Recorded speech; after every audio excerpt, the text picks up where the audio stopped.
प्रधानमंत्री नरेंद्र मोदी का सिलिकॉन दौरा काफी अहम माना जा रहा है, जहां वो बड़ी कंपनियां जैसे कि एप्पल, गूगल जैसे लोगों से मिलने वाले, उनके हेड से मिलने वाले, लेकिन स्टार्टअप्स फोकस में रहने वाले हैं।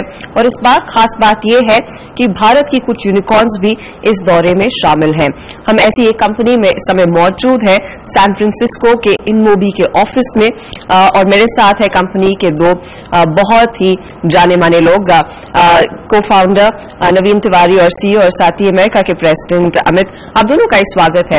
मैं ये जानना चाहती हूँ दौरा क्यों अहम है, क्योंकि सिलिकॉन वैली से आप जैसी कंपनियों के पहले से ही लिंकेजेस है, लेकिन भारत के लिए इंपॉर्टेंट क्यों है, अलग क्यों है?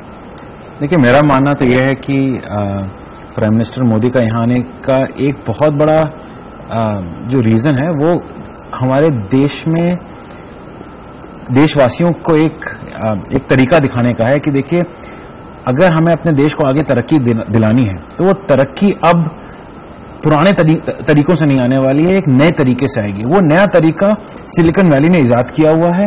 यहाँ से सारा जितना भी नया इनोवेशन है उससे हुआ है। तो प्रधानमंत्री का सीधा मानना है, देखिए, जो भी करना है इस देश हमारे देश की तरक्की के लिए, वो इनोवेशन से होगा, डिसरप्शन से होगा। और ये मॉडल दुनिया में कहाँ सबसे अच्छा है? सिलिकॉन वैली में। तो आप आइए, यहाँ का माइंडसेट हमारे देश में हम ट्रांसपोर्ट करें। देखिए, ऑलरेडी हो तो रहा है, ऐसा नहीं हो रहा है, अब अच्छे से ट्रांसपोर्ट करेंगे उसको। और ये इस बात की बहुत अहमता बढ़ जाती है। अगर वो आए हैं यहाँ पे, तो उससे बहुत, मतलब मैं इंडिया में रहता हूँ जी, बड़ा समझ ये लगा जब सुनने में आया कि वो आ रहे हैं यहाँ पे, कि गवर्नमेंट में प्रधानमंत्री तक इस बात को समझ गए हैं कि एंटरप्रेन्योरशिप, इनोवेशन और डिसरप्शन से ही देश आगे बढ़ेगा। अमित, क्योंकि आप प्राइमरीली अमेरिका का बिजनेस संभालते हैं, तो आपसे समझना काफी इम्पोर्टेंट है कि आप वो क्या बदलाव देखना चाहेंगे, जिस तरह से कारोबार आप यहाँ पर रन करते हैं और जिस तरह से कंपनी शायद भारत में कारोबार चलाती है, कुछ अंतर होगा। यहाँ से वो क्या चीजें भारत में ले जानी चाहिए? तो अगर एक चीज मैं चाहूंगा हो, हजारों एंटरप्रेन्योर्स हैं जो कि अपनी कंपनी शुरू कर रहे हैं, वो इनमोबी को देखें हम लोगों ने कैसे शुरू किया। मुंबई से एक छोटे से फ्लैट से हमने अपनी कंपनी शुरू करी, कैसे ग्रो किया। हम लोग ने देखा कि हम लोग अपनी टेक्नोलॉजी बाहर के देशों में लेके जा सकते हैं, और हम लोग लेके गए। और अभी हम लोग अमेरिका में बहुत अच्छा बिजनेस कर रहे हैं, हम लोग चाइना में बहुत अच्छा बिजनेस कर रहे हैं। तो मेरे को लगता है कि अगर देश के हजारों एंटरप्रेन्योर जो अभी ने अपने कंपनी शुरू कर रहे हैं, अगर वो इस माइंडसेट से जाएं कि वो जो काम कर रहे हैं वो पूरे केवल देश के लिए नहीं, पर वो अच्छे पूरे दुनिया के प्रॉब्लम को सॉल्व कर सकते हैं, और ये इंस्पिरेशन अगर हम लोग दे सकते हैं, तो हम लोग को काफी अच्छा लगेगा।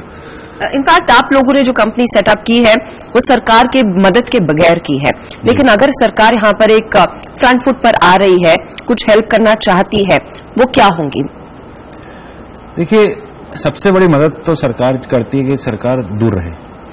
तो वो जो अब तक उन्होंने किया है, पर अगर अब इंटरेस्ट आ रहा है तो क्या दिक्कतें बढ़ेंगी? नहीं, देखिए, इंटरेस्ट आने से दिक्कतें न बढ़े तो अच्छा होगा, पर अगर इंटरेस्ट ले रहे हैं तो मेरे ख्याल से स्टार्टअप इकोसिस्टम को बढ़ावा देने के लिए टैक्स रेजिम थोड़ी चेंज करनी पड़ेगी, इन्वेस्टमेंट रेजिम थोड़ी चेंज करनी पड़ेगी। देखिए, टैक्स रेजिम में अगर आपने, बहुत सारे दूसरे देश हैं, सिंगापुर मान लीजिए, सिंगापुर छोटा सा देश है, पर अपने यहाँ पे इनोवेशन और आईपी को लाने के लिए इतने तगड़े टैक्स के बेनिफिट्स देता है कि मतलब इंडिया की सारी आधे से ज्यादा कंपनियां सिंगापुर बेस्ड हो जाती हैं।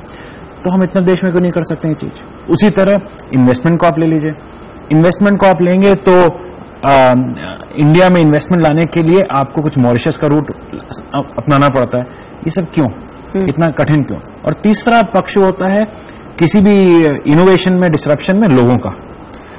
तो अगर आप यहाँ का इनोवेशन देखेंगे, सिलिकॉन वैली का 1/3 लोग तो इंडियन है जी। तो इसका मतलब हमारा पलड़ा तो काफी भारी है। इंडिया में तो इंडियन ही है। तो हम यहाँ के लोगों को, ये सरकारी कोई इसमें वो नहीं है, पर हम जिस तरह से इन्होंने प्रधानमंत्री मोदी जी ने बोला हुआ है कि digital India, make in India, उसी तरह चलो इंडिया। अब हम किसी तरह यहाँ के लोगों को वापस ले चलें, उनको इस तरीके का कुछ अट्रैक्शन क्रिएट कर सकें कि वो इंडिया वापस आ जाए। वेदर लाइफस्टाइल है, कुछ एडवांटेजेस हैं कि यहाँ का जो एक इतना strong entrepreneurial culture and technically strong जो यहाँ के इंडियंस हैं, वो अगर इंडिया वापस आ सकते हैं तो मेरे ख्याल से जो चीज हम अगले 15-20 साल में करना चाहते हो सकता है 5-10 साल में हो जाए। तो मेरे लिए लास्ट वाला बहुत इंपॉर्टेंट है, मतलब जैसे टैक्सेशन हुआ, इन्वेस्टमेंट हुआ, उसी तरह ये employment so called specially Indian expatriate जो यहाँ पे हैं उनके लिए है, तो कम बैक टू इंडिया हो सके तो बहुत अच्छा। तो चलो वापस या फिर घर वापसी जो कुछ लोग वैसे करते हुए दिखाई दिए हैं, लेकिन क्या आपको वाकई में लग रहा है वो होता दिखाई देगा इस बारी, और सिर्फ नरेंद्र मोदी के यहाँ पर आने से? और अगर उसमें टाइम भी लगता है तो कैसे डिसरप्टिव इनोवेशन के साथ साथ सरकार उसे खुले दिमाग से देखे, क्योंकि कई अलग अलग कंपनियां काफी अगेंस्ट द टाइड काम कर रही है, तो उसको एक्सेप्ट करना कितना अहम है और उसको समझना कितना अहम है सरकार के लिए? तो पूरे वीकेंड में जाके दोस्तों से मिलता हूँ, बहुत सारे इंडियन से मिलता हूँ, तो सब लोग पूछते हैं कि क्या चल रहा है बैंगलोर में, क्या चल रहा है इंडिया में। तो अगेन यहाँ पर देख के लगता है कि जो लोगों ने यहाँ पर सीखा है पिछले 10-15 सालों में, हमारे बहुत सारे बैचमेट्स दोस्त हैं जो कि 15 साल पहले आके यहाँ पर बस गए, तो उनको यही बोलता हूँ कि बैंगलोर और इंडिया चेंज हो गया। तुम लोगों ने यहाँ पर जो 10 साल काम किया है उसको लेके जाओ, इंडिया की प्रॉब्लम सॉल्व करो, क्योंकि हमारे इंडिया की प्रॉब्लम कोई अमेरिकन कंपनी नहीं सॉल्व कर सकती, कोई चाइनीज कंपनी नहीं सॉल्व कर सकती। हमको जाके इंडियंस को ही अपने जो यहाँ पर सीखा है उसको फर्स्ट प्रिंसिपल ले जाके वहां अप्लाई करने हैं इंडिया के एनवायरनमेंट में।